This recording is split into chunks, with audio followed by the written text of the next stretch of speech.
నిమ్మకాయ దండలు నిలువెత్తు వేయంగా కుక్కీలం పగలు పూనలేవంగా నిమ్మకాయ దండలు నిలువెత్తు వేయంగా కుక్కీలం పగలు పూనలేవంగా దుక్కా గులాలు వేసి సక్కాని పూజలు చూడు చూడు చూడు చూడు చూడు చూడు దుర్గమ్మ చూడు భక్తుల నడుమ భావాని చూడు చూడు చూడు దుర్గమ్మ చూడు భక్తుల నడుమ భావాని చూడు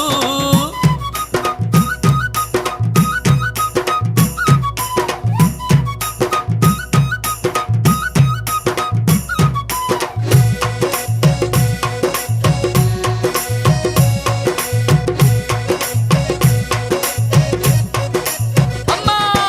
బంగారు బిందల్లా గంగ నీళ్లు తెచ్చి అమ్మా భవానికి అభిషేకం చేయంగా బంగారు బిందల్లా గంగ నీళ్లు తెచ్చి అమ్మా భవానికి అభిషేకం చేయంగా చల్లాటి నీలాన్ని సంబరపడుతుంది చూడు